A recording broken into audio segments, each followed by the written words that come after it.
Shall we start, sir? Yeah. A warm welcome to all of you. Now we have come to the 26th session of our Inter-Society Weekly Webinar Series. And today's topic is on Synergistic Self-Management by Dr. N. Panikkar. He is from international expert in Gandhian philosophy and practice and in ocean engineering. A few ground rules before we go on to the session. Request all participants to make sure that your microphone always remain muted. Except for the speakers, request all participants to turn off your videos so as to conserve the bandwidth. You can type in your questions in the chat window anytime during the program. Once the session is over from the speaker, we will have selected questions read out, and if there are many more, then we'll have it answered taken up later by mails. Any queries in the chat window, please? So regarding the technical issues as well. So we now pass on to the main session. Request Mr.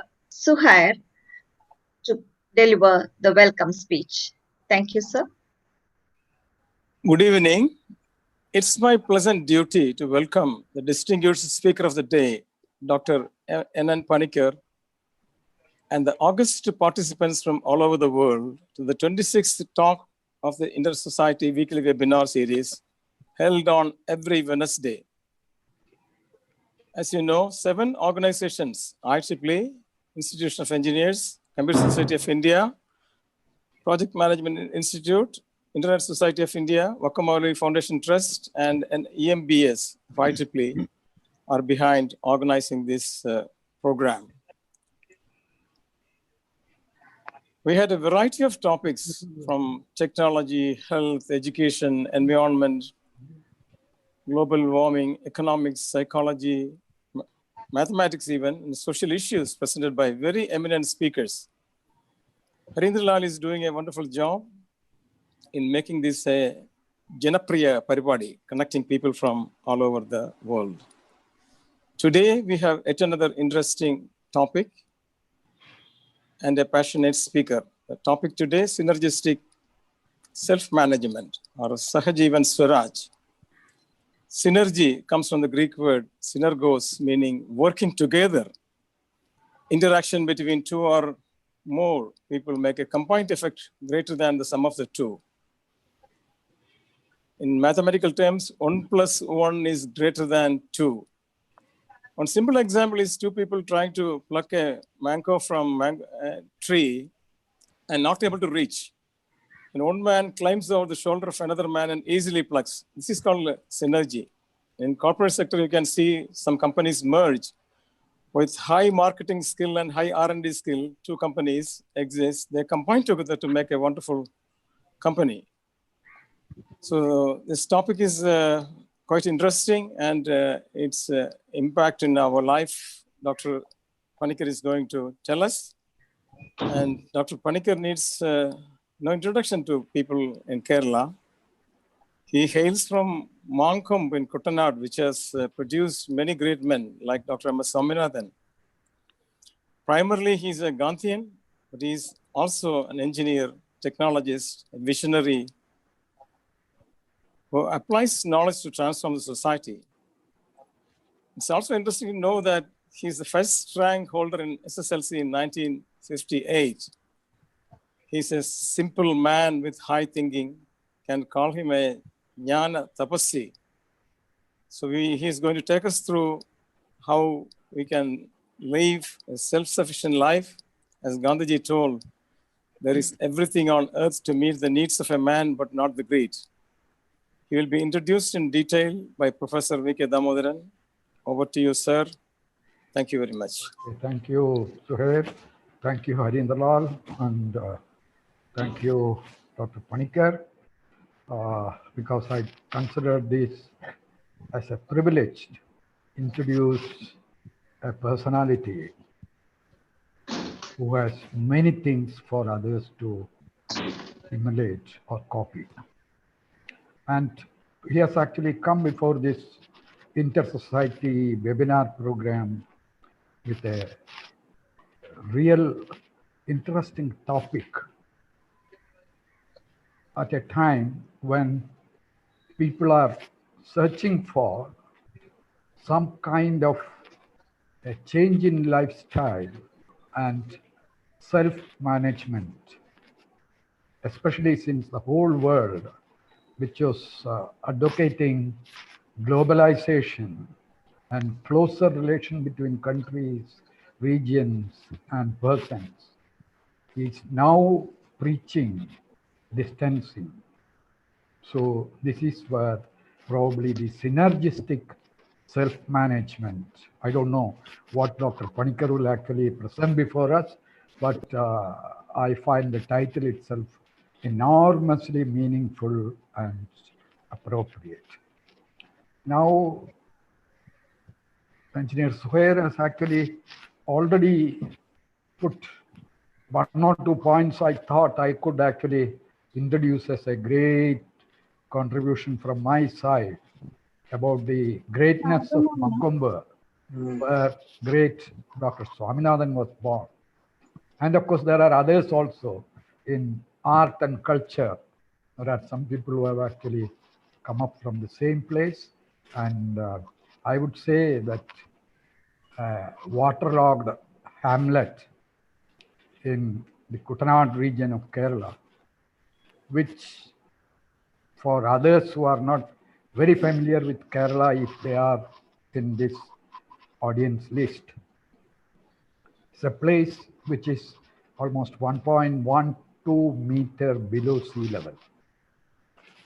And there are 4 major rivers feeding into a backwater area, which is fairly highly populated. And this backwater is narrowly connected at just 1 or 2 points with the sea, currently the Lakshadweep Sea. And the Cochin port itself is actually one of the necks or the bottlenecks, as I would put it. And this has actually changed the ecology of Kutanad. And that, of course, is a big enigma in ecological working. But today's subject is something different. So let me not actually go into some of those things. I would only say that when I hear Dr. N. Panikkar's name, 3 things come to my mind. Suhair said he is first a Gandhian, but I still put him as an ocean engineering expert. And second, the Gandhian. Why? Because he practiced Gandhian philosophy and Gandhian way of life every day for several years, in his dress, the way he works, the way he talks, and the kind of curiosity and enthusiasm he shows for the problems of the people. I think that has become part of his life. And of course, he has been a great thinker on creativity, and he has actually done quite a lot of work on creativity. And even at the Institution of Engineers, I think he has almost 100 or 150 lectures have been given there. So that is a great thing to speak about a speaker like this. But to me, I started knowing him way back in 1978 when I was the president of the Kerala Shastra Sahitya Parishad, or the KSSP. We had to conduct a study on the problems of Kutanad and submit it to the government. And the study team went there, and with a multidisciplinary team, I think around 15 or 16 people, plus number of consultants, additional consultants also, who couldn't join, but who would actually discuss the issues based on data.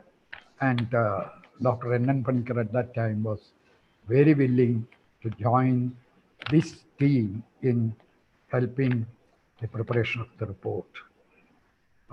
So as far as his academic achievements of Dr. Panikkar is to be pointed out, I would say that he has academically elevated himself from the Montgomery local high school up to University of California, Berkeley, and passing through the famous CET or the College of Engineering, Trivandrum, in, I think, 1964.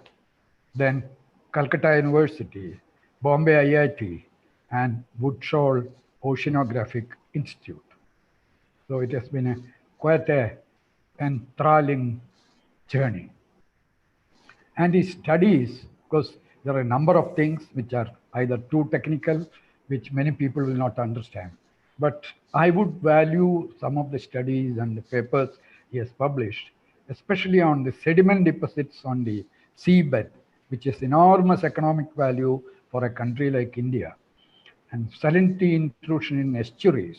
This again is a problem which is local to his own native place and many other places in Kerala.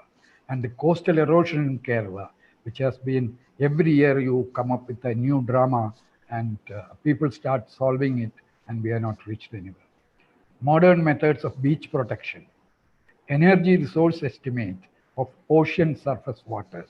And I think that probably has been one of its strengths, but unfortunately, India has not yet seriously thought about tapping ocean wave energy or any other ocean-based energy in a very substantial manner. I think we may have to wait some more time before the studies and the explorations of Panikkar and the knowledge from that bears fruit for the development of our country. And in creativity, I think he has a dozen international patents, and he also created a new model of creativity at the first European conference on creativity and innovation. Apart from the lectures he has given in various parts of Kerala and other parts of India, plus the Institute of Engineers, Trivandrum. And for his life's work as a Gandhian, he was a Vinoba Bhave's Bhudan movement was one of his very liked activity. He also had quite a lot of affinity with Sarvodaya and with the Ekta Parishat, which is actually organizing the tribals and the farmers and for establishing or re-establishing their rights. It's a meeting, and I think he's quite a good nodal person for the Kerala region as well as with the main team. And he was also, those days when he was in Berkeley, I think those days were when all of us of that age were actually peace activists, nonviolence activists, because the global peace position was something like that with the Cold War and other things. And he's an ardent admirer and practitioner of natural farming and water conservation initiatives, especially on a river basin based activities, inclusive pattern that is taking the local people also into the activity, consulting them and making them do. And this he has been doing, I think, for a number of years. Bharatapura Basin, then Tirupura Basin, and I think Tetiyar and so many other, I don't know how many places he had been.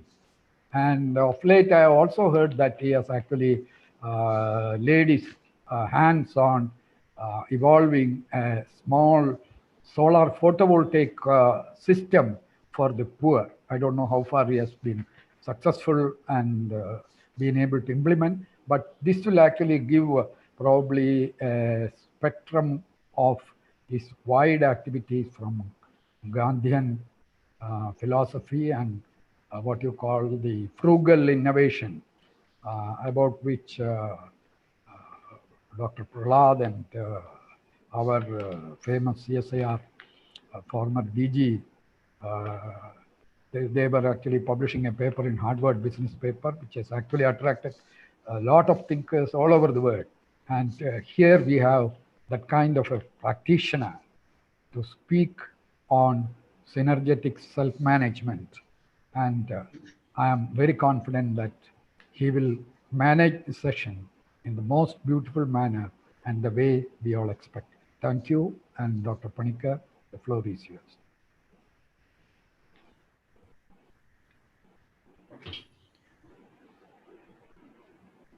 Dear sisters and brothers, it's divine grace that brings me in front of you to present a new model for the whole world. It actually emerged from childhood,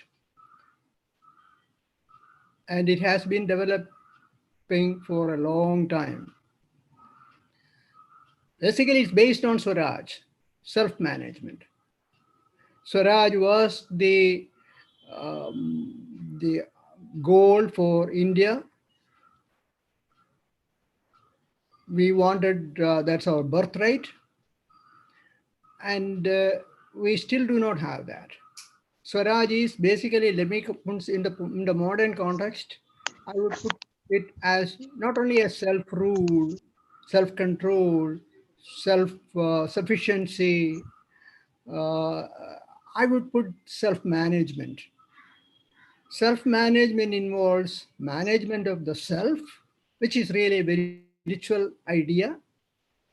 Also in the business, management of one's own activities in the office or wherever we are through self-control instead of imposed control from others. Dependency is what we are nowadays getting accustomed to, dependent on the government. We want to be getting away from that and get back to ourselves. See, Bhagavad Gita says, Uddhared Atmanatmanam na Atmanam avasadet Atmaiva Hyatmano Bandhur Atmaiva Ripuratmanaha. We had to lift ourselves by ourselves. We are our own enemy, our own friend. So we had to do it ourselves. That is something that we had to inculcate in our at least in the next generation, because there had been too much of dependence. There is no necessity for that. The discovery that we are able to do ourselves many things that we never thought we could do. And in fact, nowadays we are really realizing it very much, and it's a good thing. And the context that I'm talking today is a very good context. But this has been the ideal that had been coming up. So of course, in 1415, Sir Thomas More came up with the utopia. And then, of course, quite a lot of other people came up with ideal societies. I don't want to go through all this. You all know all of that. And the introduction that Suhair gave and also Dr. VKD gave really actually makes me humble.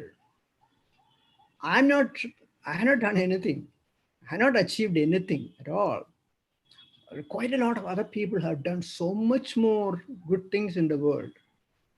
I always bow my head every day to all those Guru Parambara, the series of teachers that have brought us to this level of human evolution. I believe that humanity is evolving, and our role is to enhance that evolution. And in that enhancement of evolution, ourselves have to do the evolution. Ourselves have to change. That means self-management. And that's the most important thing. Of course, when the moment you think that I'm managing everything myself, again, the humbleness has to come. Jnananna bhavam adu tonaiga venameha. Never should think that I can do a lot of things. No, we are only part of, you are only instruments. So we are just doing what we can do at the particular time that we are located here. So just use the opportunity. That's all. Wherever we are, make use of the opportunity. That's all what we are doing. So the thing is that we had to be living with others. That means sahajivan. That means not only for the uh, family members or neighbors or all the other people, but also all the other living beings, and also nature, the rivers, the ocean, and all that. So the kind of feeling that I am that aham, we should really sublimate that to we. Instead of I, we should sublimate to we. Aham Brahmasmi. So we have the continuous we are part of the whole. So we are complementary to everything. So next slide, please. Can you put the next one, please? Okay, good. Thank you. Thank you. We tried we tried to manage it myself yesterday, and somehow we didn't succeed. So basically, we talked about the progressive evolution of humanity. We are evolving. We are changing. We should be prepared to change. And look at the opportunity our generation has. Technology has changed so much, and we are empowered to do many more things than we ever could imagine. So, in this progressive evolution of humanity, technology, advanced technology has a great role. We should really assimilate it and make the best use of that technology. And in our self-management, it is going to be very helpful. But of course, in the synergy aspect of living with others and sharing with others, uh, we are making a network with other people. And so basically local action with networking is what we are up to. And that again is very much aided by the available technology here.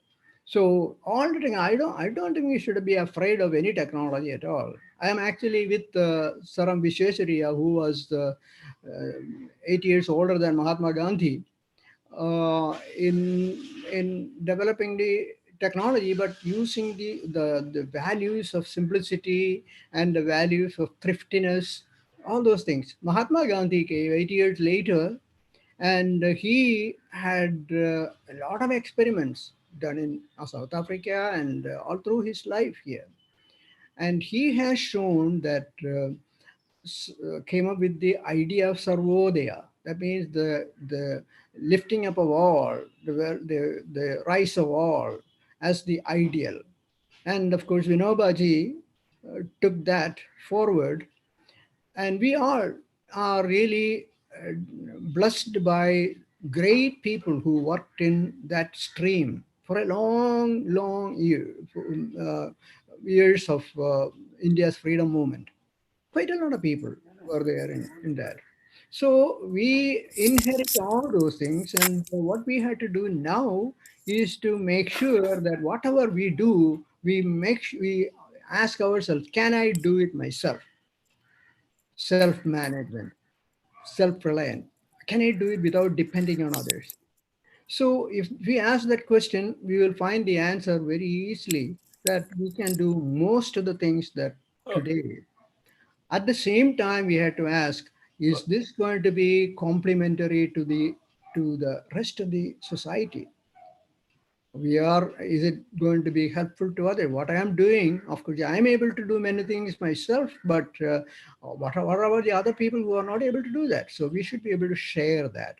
That attitude of sharing, the empathy with others, that is going to make our health much better, society's health much better. In fact, I was told that the best thing to avoid diseases is to have this empathy with other people. That you have confidence in yourself, that you can do yourself a lot of things. The enthusiasm for it. Um, if you keep that enthusiasm alive, um, Utsahinam Purushasimha Upaidi Lakshmihi.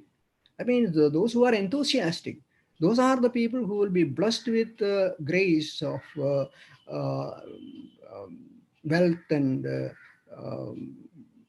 all the other good things in life. You have to be very enthusiastic about. So enthusiasm has to be there all the time, and enthusiasm to be self-managed, to be self-reliant, and at the same time enthusiasm to be helpful to other people.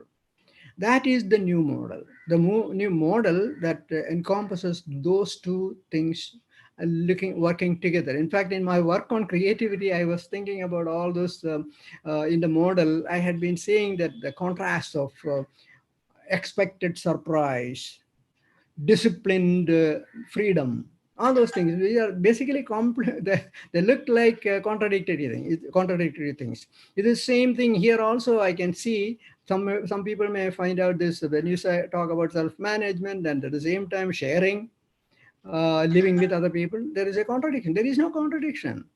As much as you can do it, and it is actually applicable in all spheres of activities, and we have tried to do some experiments in a few. Next one, please.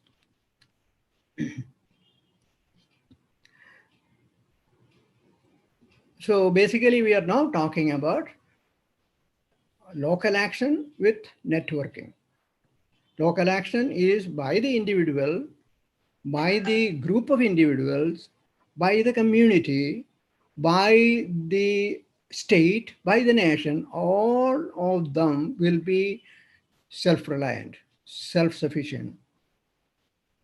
And we have that ocean of circles where we will be starting with the individual, all the entities starting with the individual, or in all these places there should be self-reliance, and we advance it to the national level. No control should be from above. Any control I want, I should take it myself. Take it. Freedom should be taken ourselves. And any control, if I want, I take it. But I should not be forced to do anything. That force from above, centralization, is the greatest enemy of freedom. So we should have no centralization. We should have everything starting from the bottom up. And why not have a system like that? It is possible. Gram Swaraj that Mahatma Gandhi came up with is based on that. So at each level, they are self-sufficient, they are self-reliant, and self-managed. At the same time, they share among themselves and also share through the network. For example, synergy, let me show this also, the harmony that obtains from that. There will not be any conflicts within the individuals as well as conflicts with other people when we have this empathy, the feeling that I have something that I'm not, I didn't bring it to this world, I'm a trustee of that. So if you have that feeling, that is, you will be happy to share it with other people. I'm not going to take it with me also. So that sharing of thing, any little thing, if you have something grown in the garden, giving a share of that to somebody else, it's a pleasure. That's called, according to Pankajasha group of Darshanam in Ambalapura, it's called Paraspara Ananda, that the joy of complementary living. There is a joy out of it, not because other people want something, not because our help is needed by other people. We are willing to give it because it's for our own pleasure, it's our own health, it's for our own advancement in human evolution. We just have that feeling in helping others, then we will not have that ego uh, tormenting us. So can you put the next slide, please? Synergism by the harmony of shared living. Okay, enlightened era. That's a point we are to emphasize. This is an era which is which allows self-enlightenment. Enlightenment in all aspects, not only in the technology, science, and the human rights aspects or anything else. The self-empowerment that comes with self-enlightenment.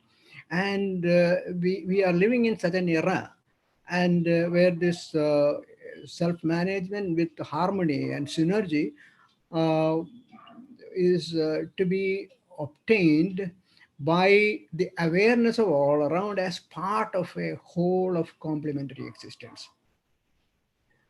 We are, when we talk about Vasudhaiva Kudumbagam or Aham Brahmasmi or things like that, we are just part of a complementary existence. And when we do that, then it is very easy to forgive other people, to look at other people and say that, well, it's okay. I might have been at that place too. And okay, they would all be, it's an evolutionary process. Some people have evolved to a different level than some other people, but we have to live together. So let them come, and I will give a hand myself to all the people who are probably going to be benefited by that. So, but at the same time, not as with an ego of helping, but it's for my own joy that I'm doing it. So this synergistic self-management utilizes the full potential of local empowerment and all-inclusive network. All should be included.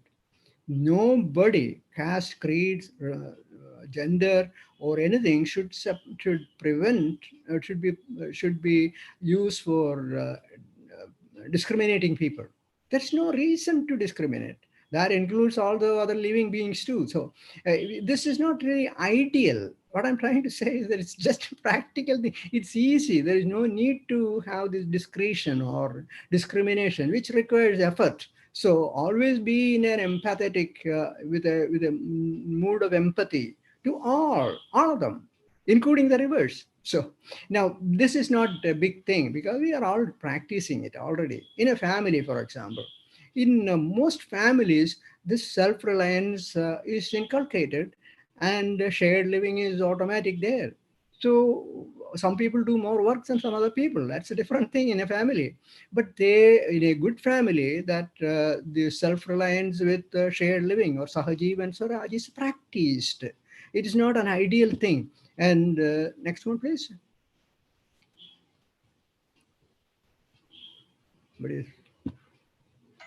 Okay, here we can plan a thing. For example, in the environmental rejuvenation example, we can have the groups of people who will make sure that the rejuvenation takes place, whether it is river or whatever. The idea is that we take the responsibility personally. Our responsibility is to make sure that the river flows. Our responsibility is to make sure that the river is alive.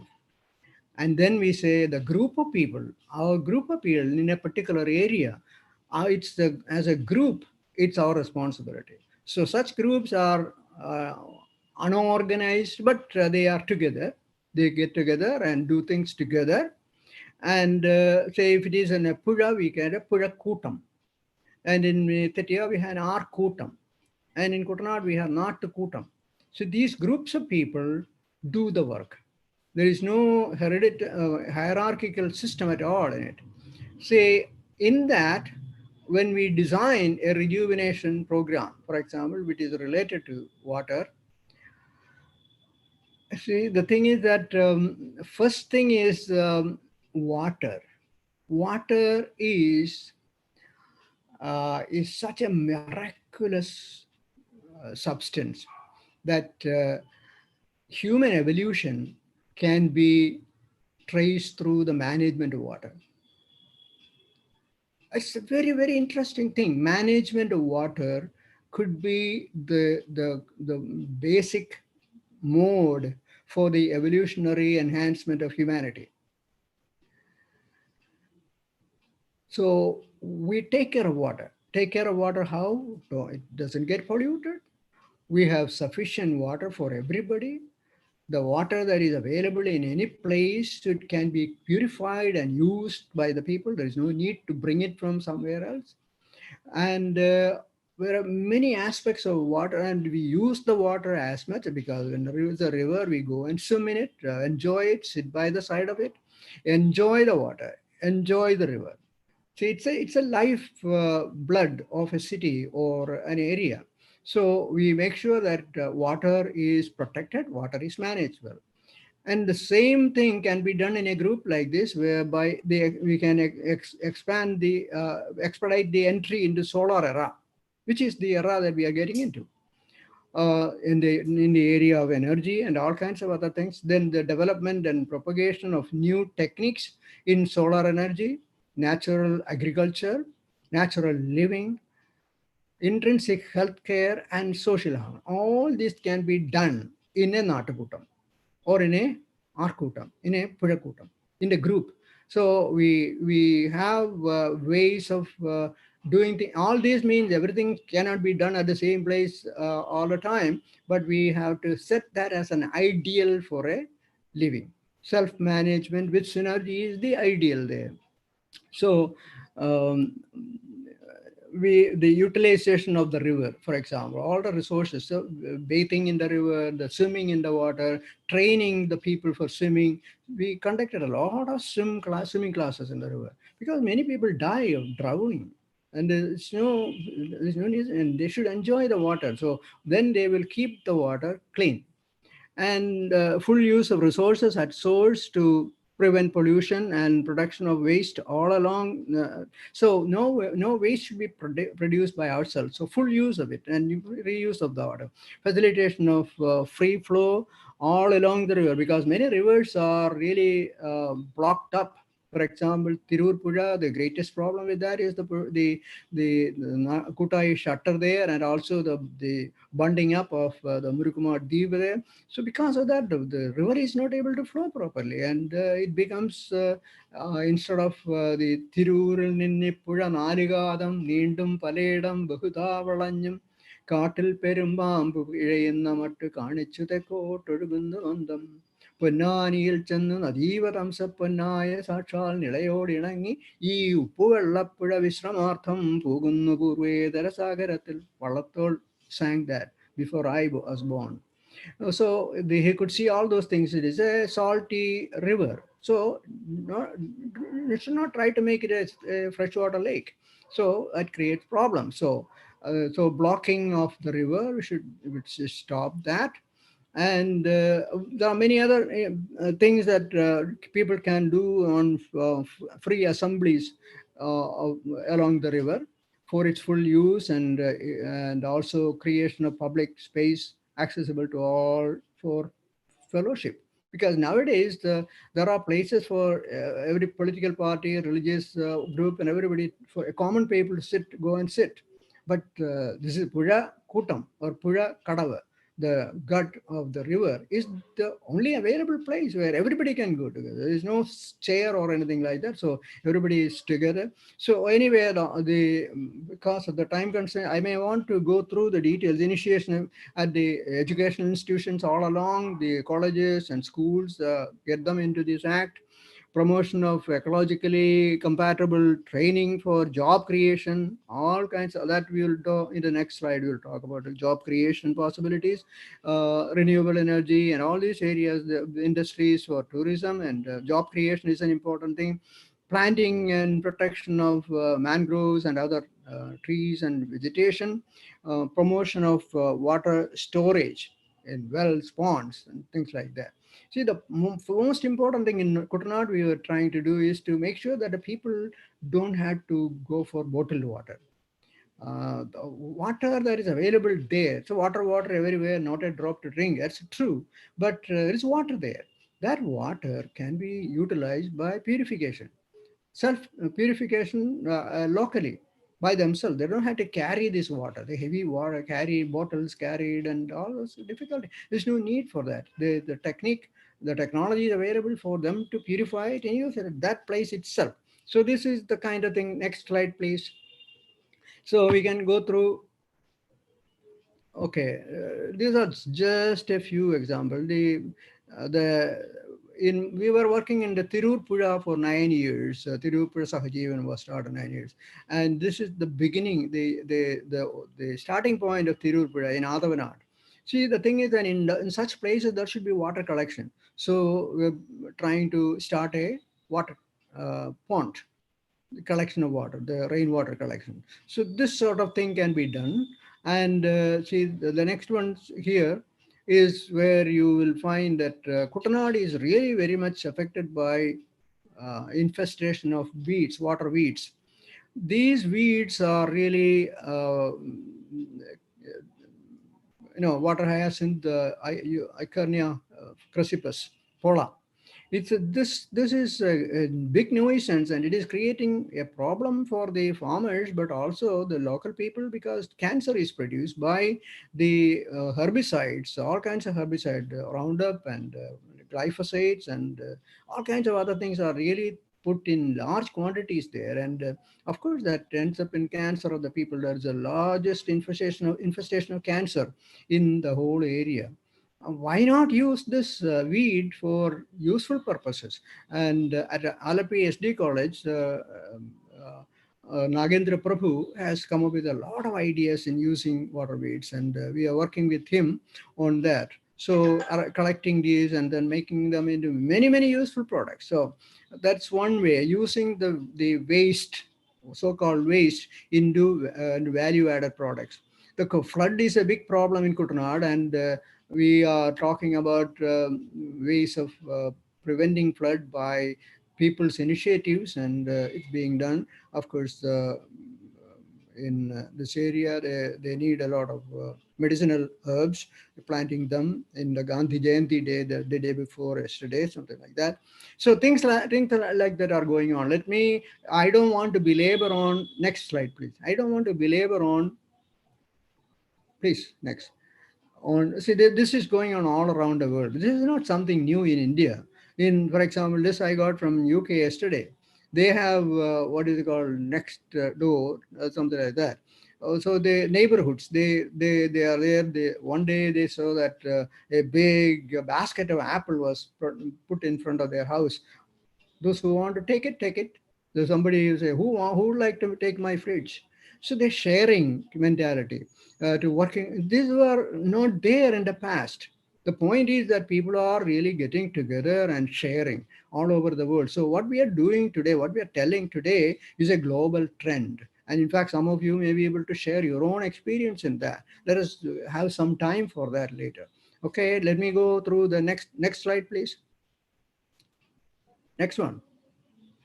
Okay, health management in the corona context is something that is very interesting. I mean, we have a lot to learn about corona. We had a lot to learn about how to control it, how to manage it, and we are trying to do that ourselves, and everybody else is doing too. But we saw that wherever there had been success, this technique, this kind of a model is really what has helped. That people are taking care of themselves, self-management. People are sharing their knowledge and the goodwill with other people.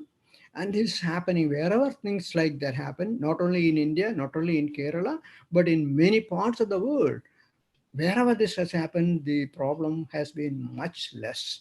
UK, for example, is a very good example. I can go all kinds of interesting things about that, how this has been very successful there.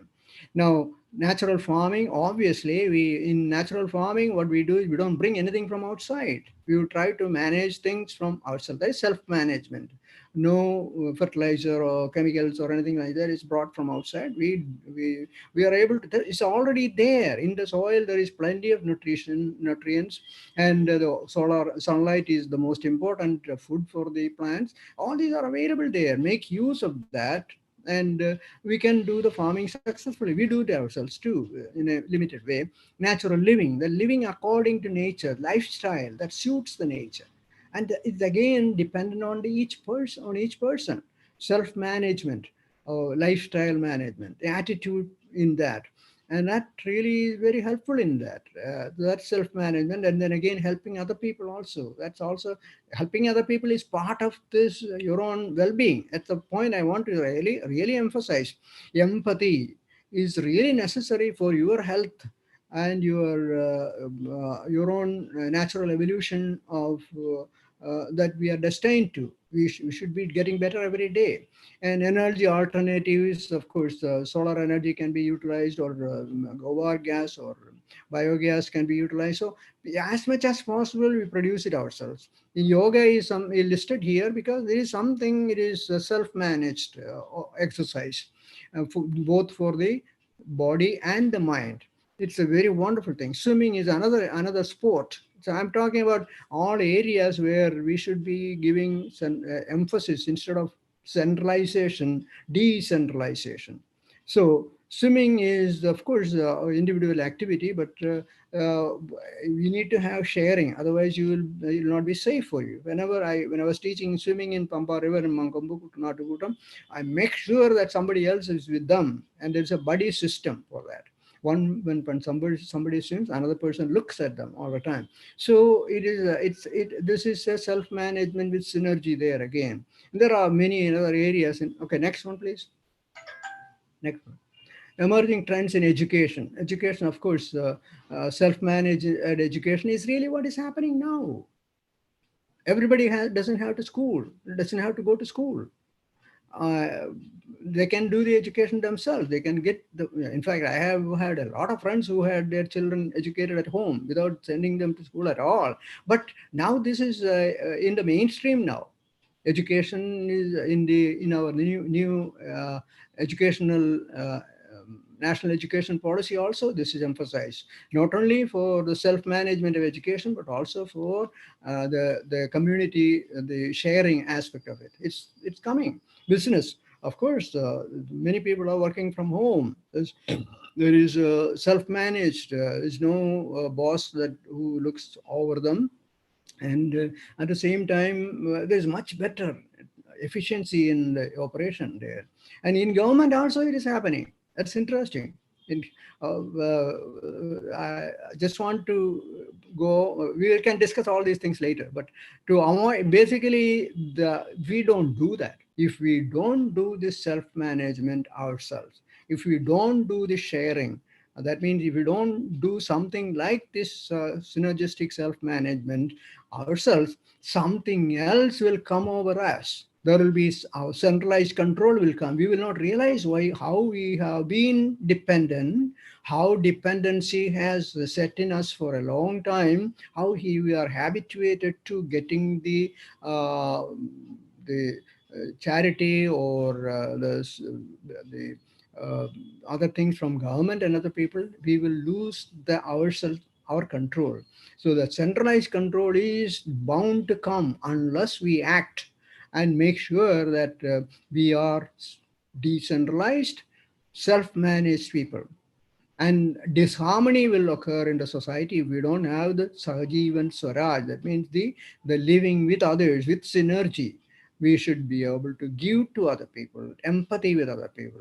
And other project catastrophes are also bound to be there. I don't want to talk about the catastrophes that George Orwell said in 1949 in his book 1984, or the catastrophe that Aldous Huxley in his 1932 book, The Brave New World, mentioned, and so many other things. There is a book called Fahrenheit 350.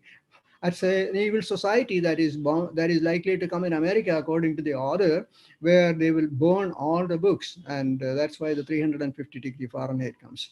Progressive human evolution with the best of technology in the new age. That is really what the best of technology, and we should be able to select them, manage them. Technology left loose can be controlled by people who are power hungry, people who are evil, and we had to make sure that we know what is the best technology. Whether it is 3D printing or 5G or whatever is there, we should make sure that it is good, and only the best should be utilized, and we should make sure that we learn enough about the restrictions and the controls in their use by ourselves, not imposed by other people, because there are people, evil people in this world who want to control the world. And there are no, they can create worms, create viruses, they can create all kinds of other things that can destroy the people. or they can have a neutron bomb that will kill all the living beings, but not the buildings. They can, all kinds of technology is possible. Those who have the control on it can do all those things. We should make sure that decentralization and our own self-management really is coming forth to make sure that such eventualities will not happen. See, the best of technology in the new age, empowering all. That means the part of this new technology is that it's empowering all, and it is sustainable forever. Next one, please. So we can just conclude so that we can have some good discussion. I really want to hear from all of you about what we can do together in advancing some ideas like that. So it's I think it is comprehensive. It includes all the aspects, and it has been the dream of man. Whether we can do it ourselves, whether we are able to do it ourselves. Whenever we have a doubt like that, I remember Rabindranath Tagore. Keloibe more karjo kohilo sondhyo robi, shuniya jagotturhe niruttar chabi, matir pradeep chilo se kohilo swami, amajatuku sadho karubota ame. I mean, at the setting sun is asking the world, who is going to light up the world? Everybody keeps silent. And there was a small earthen lamp. He said, Lord, whatever little I can do, I will do. That's what we do. We need to do. Whatever little we can do, we should do. And that may not change the whole world, but we will change ourselves. And that will be good for our evolution towards the destined fate that we have. The other aspect is that why I quoted Rabindranath Tagore is there is too big a problem to handle. Civilizational transformation is needed. That Mahatma Gandhi said 100 years ago. This Western culture, the Western civilization that has been brought here has been the bane of all the things for themselves and us. They have great problems. And that culture, that civilization, in fact, when I was in London studying the rivers there, I saw that civilization has created so many problems, and they are still not able to solve their problem. And they brought all of them here to India also. And whatever little things we had, whatever many things we had, we lost all of them. So there is a change in civilizational outlook has to be there. Okay, again, I look at the earth and lamb. Whatever little thing I can do, I will do. And sustainable development for all, forever, is possible through it. That's the point. It is possible. That possibility thinking is really what I want to really leave with, and let us work together on it. And I would like to get your guidance on it. I like to work together with everybody, not only here, but everywhere. Do some experiments and do what we can do ourselves, and promote this idea of self-reliance with synergy. That means synergistic self-management. Thank you. Next slide. Project the next slide, please. Yeah. Shh, all of you quiet down. I have to go.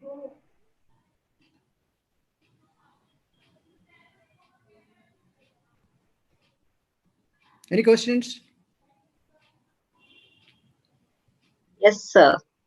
Thank you so much for the great talk.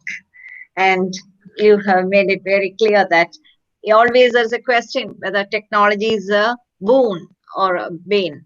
And now you have made it very clear that make it a boon by ensuring that you have a sustainable living. And you have made it very clear that such civilizational transformation is needed for our survival. Yes, very true. Now, we have a few queries. I'll just address one or two. From Narayan Nair Rabindranath. My doubt is that at the present context in India, we are facing a lot of problem from neighboring countries, especially China and Pakistan. We are forced to buy arms and sophisticated weapons for protecting our country for self-defense. After getting freedom, we followed peace, and we have to pay heavy price later when our countries improved much in technology and we have to depend on those nations. So what is your take on that, sir? Thank you for asking that question. This has been a problem always I have also faced. The thing is that we have inherited problems. We have been evolving as a human, as humanity itself. There are all kinds of problems where we are evolving from that, and there are inherited problems for nations too. Those inherited problems have to be solved in ways that can be done with very good leadership. And the thing is that we want to once and for all the sure attitude, the will of the leadership should be once and for all we will solve the problem. Every situation in any of these problems, once and for all we will take care of it. We will not linger with these problems. That kind of a leadership is what is required. I think that's the way we are going. I was during the corona experience, the lockdown time, I have written about this, what we should do with China. I mean, the very bold leadership, very bold action should be there, and that will take care of that, because they are also contained. See, if you look at China's problem, their ambition has been too much. That's a problem. So, but we can take care of our side by making sure that nothing is acceptable here. Nothing, no such encroachments are acceptable to this. So the same with Pakistan. I'm glad you asked that. The bold action we took in Jammu and Kashmir, it had to be done. So many years we have been unnecessarily living with that burden, because India was really not partitioned based on religion. Some part of the original India was to be, because of the British who were there, because they promoted all that, had to be separated into another country, but no more than that. All people are here. There is no discrimination. This is a secular country, and so we took the case to United Nations because we were attacked, because the Kashmir was joined India just like every other princely state. So why should there be a problem like this for a long time? Absolutely ridiculous. There's no need to take care of it when you can. And I think the government is going ahead with it. And in those areas, I don't know, self-management with synergy is something we had to ensure that the environment allows us to live peacefully.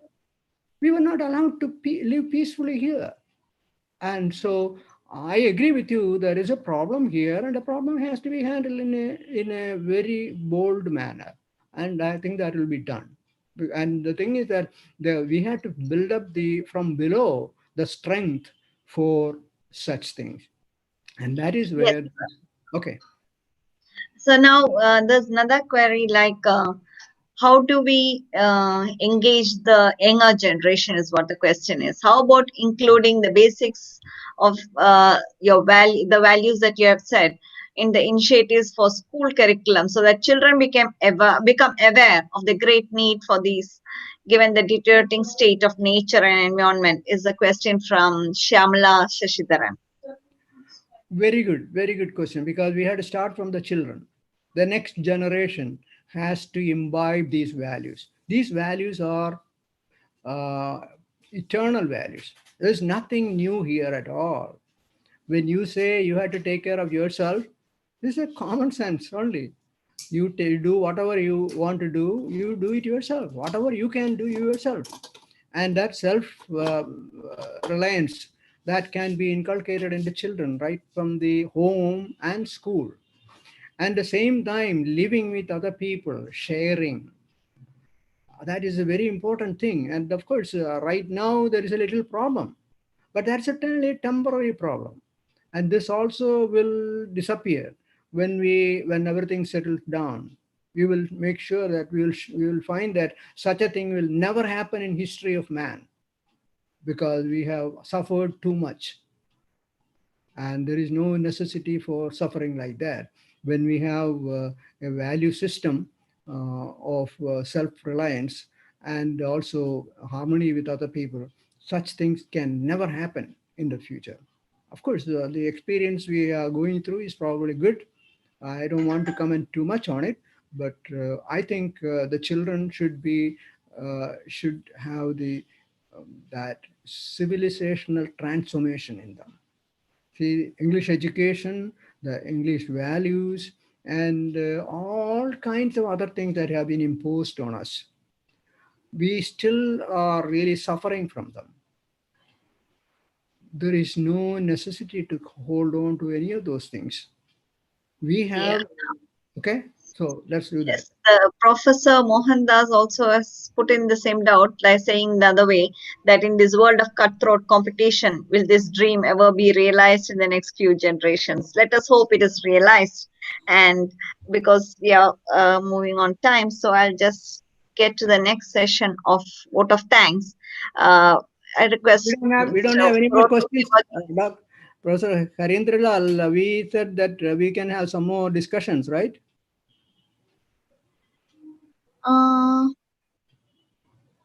Some more questions. currently one more person has just now put it. Yeah, 1 minute. I have got one more. Uh, Bhaskar Malu. How? 1 minute. I just take it across. 1 minute. Just now I got one.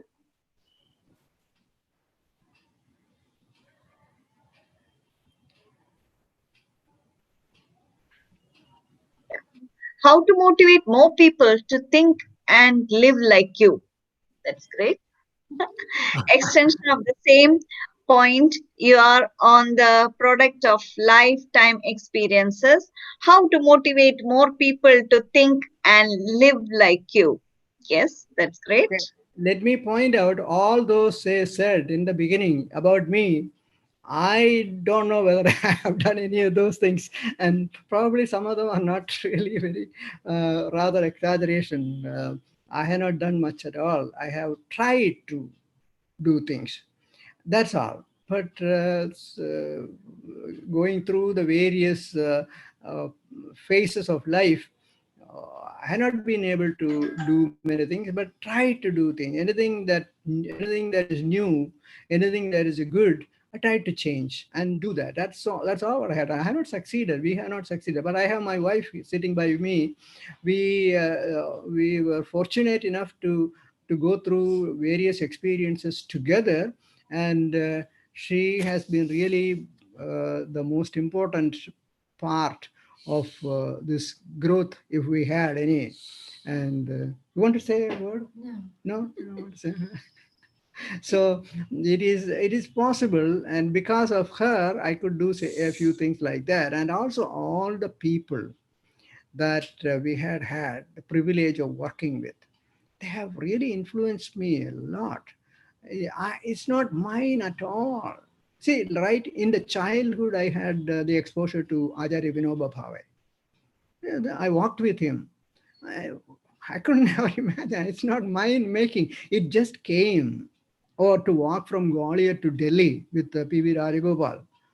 That is a great experience, because after 50 years of Acharya Vinoba Bhave's land reform Padayatra, nothing happened for 50 years. So 50 years later, in 2007, P.V. Rajagopal Ekta Parishad walked from Gwalior to Delhi to present the same problem. Nothing happened.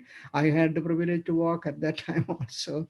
But nothing is really accomplished because we are bound by the civilizational trap. We had to change totally, and our next generation probably can do things, and whatever little good things they see, they should try to do that, and they should have the exposure to the elder generation too. Many of them do not have an opportunity to uh, to be working with the older generation to pass on the values too, and they are bound by the uh, social media and the things like that. That's really unfortunate. We should make use of all those new technology, but ensure that they have the proper mooring. So proper changes can take place in their life, in which they will be an evolved human being, better evolved than us.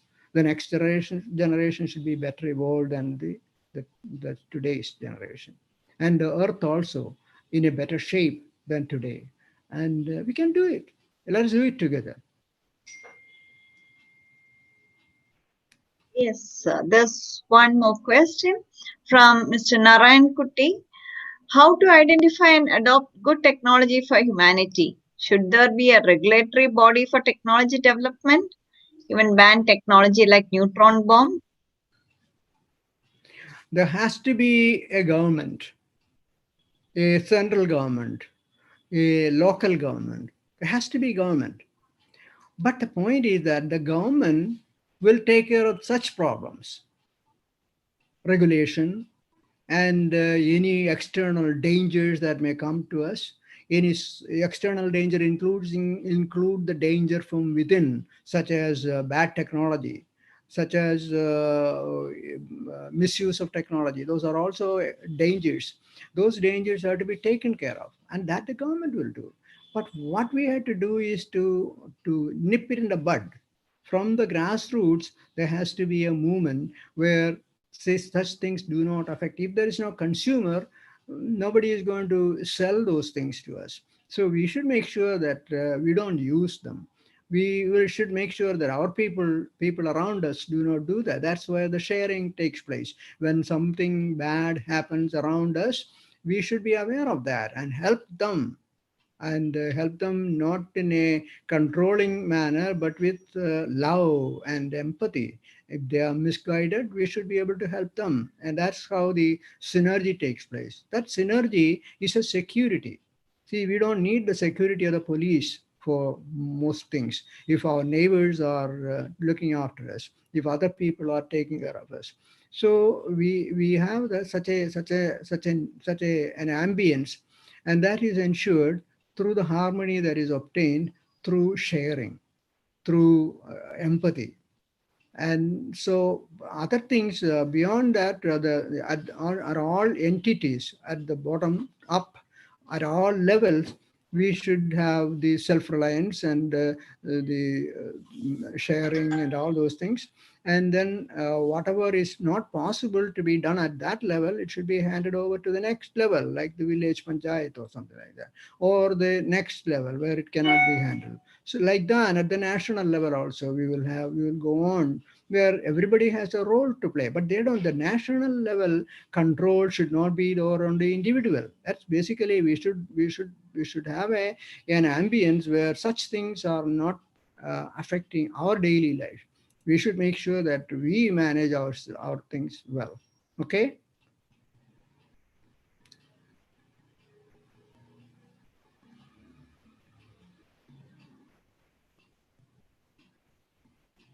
Sorry, I was on the mute. Sorry. We have some more questions. Yeah, please. Yes, yes. Mr. Neelakantan has a question. Could you suggest a few steps to come out of the civilizational trap for the current young generation in a typical setting like Kerala? That's a big question, and we should work together on that. Okay, one is the educational policy, the educational, which we are now on our way. We should make sure that whatever new educational policy comes, we should make sure that is the right one. We should never stand outside and criticize. We should understand exactly what is being proposed and see whether we can see any holes in it, anything that has to be improved. Give input to that. Not only to the input to the people who are proposing, but those who are enforcing it, those who are implementing it. The implementation has a problem. So that civilizational problem, civilizational transformation that we need has to start from the school. In the education, in the English education, as English medium education, what is the thing about it? English, what is the big thing about it? There's no, there's no need to have that language. And personally, I am for a simple language. There is a universal language we want to develop, but that's a separate question. I'm trying to do that. But the point is that any language that we are accustomed to, we should be able to handle it to the best possible limit. Not that everything has to be done there. So there has to be natural people. See, in living in conformity with nature is the best thing for the civilizational transformation. All the artificial things that we have is something that we can change in the food habits, for example. Why should we have certain kinds of food that we use there? We have plenty of things that are available locally and seasonally. We can live with that. And also the tendency to waste things, that is from the American throwaway society. There's no need to waste, and don't waste anything at all. In fact, this is possible. By the way, when you think it is not, it is difficult, I know that it is possible because last week a little girl came to our house, which we never expected, and it was a surprise. And she was eating dinner with us, and her mother said, "We had to go. It's getting late. No, I cannot waste my food." See, the thing is, the mother was the one who taught her never to waste food, because she certainly learned from me. I would never allow people to waste food when we are together. So she had that in her nature, and so passed it on to the child, and the child was insisting. And the child in school, she is very slow eater, and the bell rings and the teacher comes. You didn't finish your lunch? No, ma'am, I have something more. "Oh, why don't you just throw it away or take it away?" "No, I cannot do that. I cannot waste food." The teacher was so impressed. "No, ma'am, good. You take as much time as you want." So these things are coming. The children really imbibe those things because they are natural. So these natural things, these are all the civilizational transformation, the waste and luxury and things like that. Always use only what you want, because Mahatma Gandhi said, "You have the world has enough for everyone's needs, but not even a single person's greed." So we should make sure that we only take what we want, although we have access to many things. As we said in the beginning, wealth and other things we have not brought ourselves. It came to us. So we are only custodians. We are only trustees of that. So the unnecessary luxury, unnecessary imitation of other people, those can be changed through education, and also ourselves. We can do it ourselves too. Why not?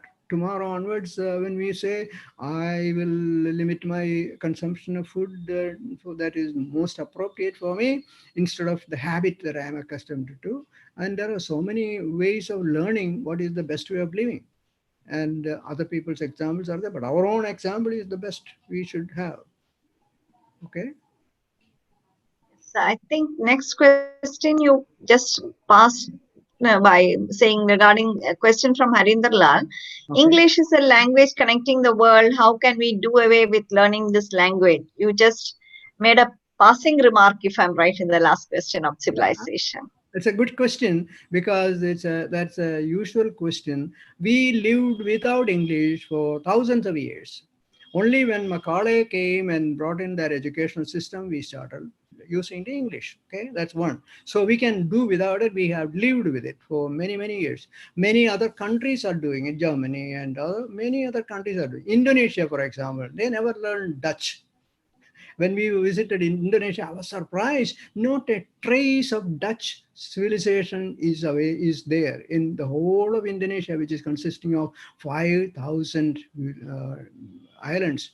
Not a trace of the colonial civilization is there.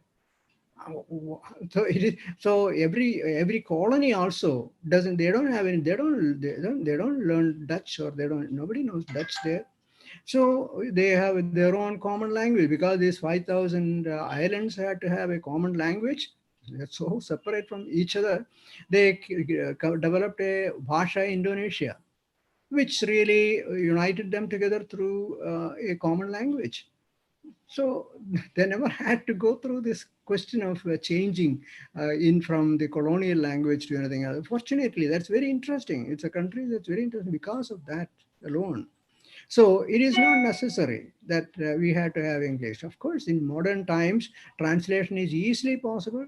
You can try, you can speak in your mother tongue and it will be understood by other people.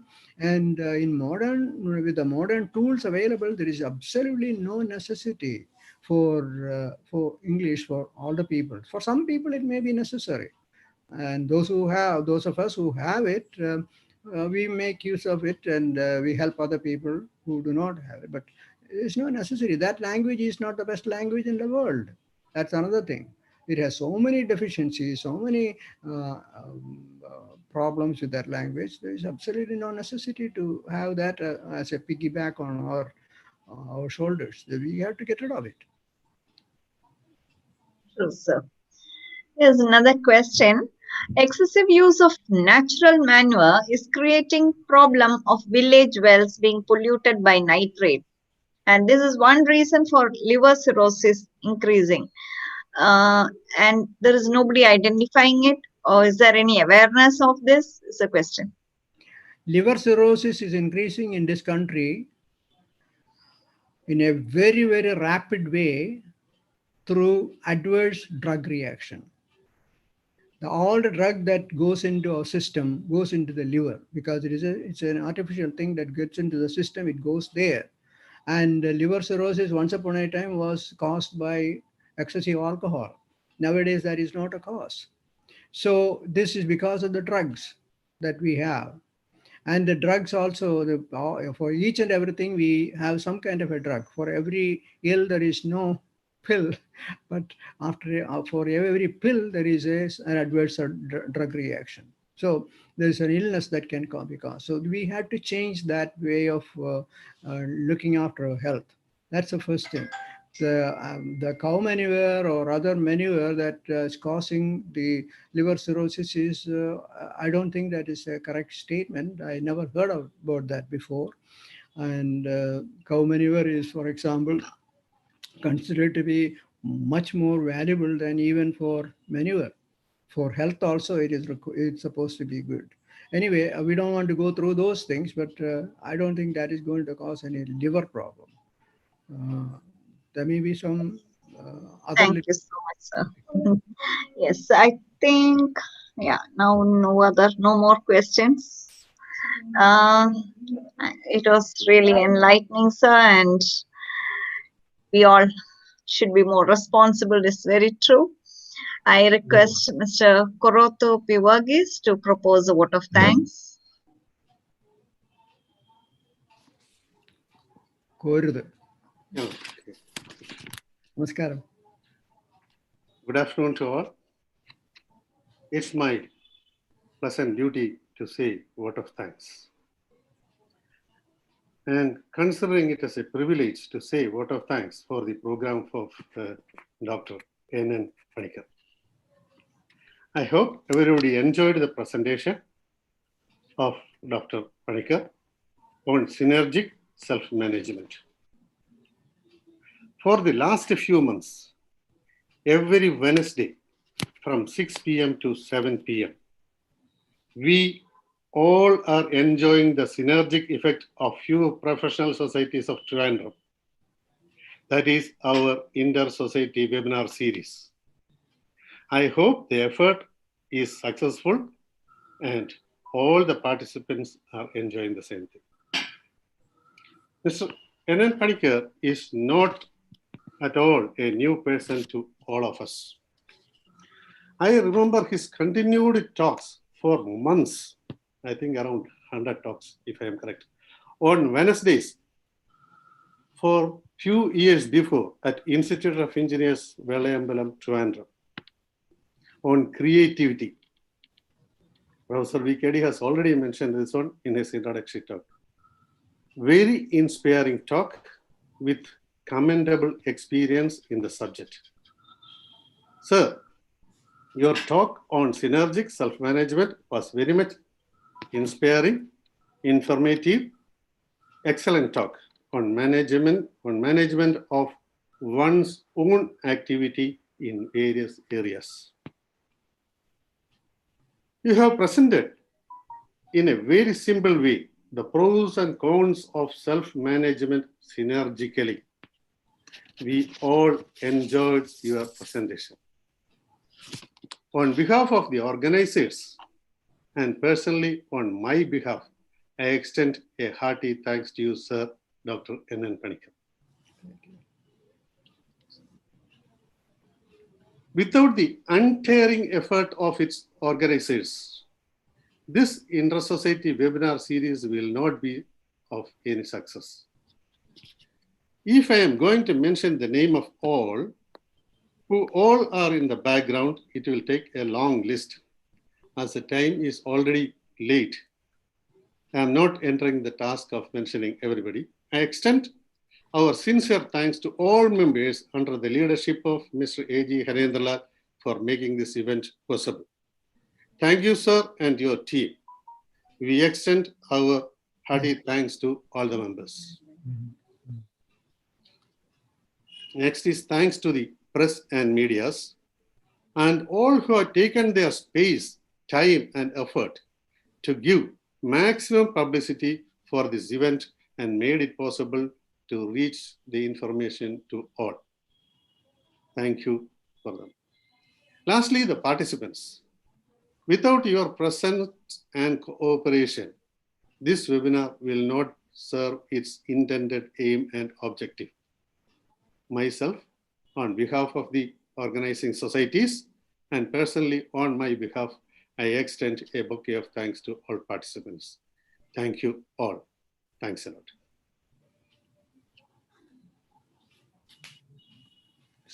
Thank you, sir. Now, dear participants, please note and mark the next Wednesday's session, Smiling Innocence, All About Children's Dental Health by Dr. Gopal Harinderlal, MDS. He is a consultant periodontist, and we'll meet at the same time, 6 o'clock next Wednesday, 14th October. Till then, signing off. Bye.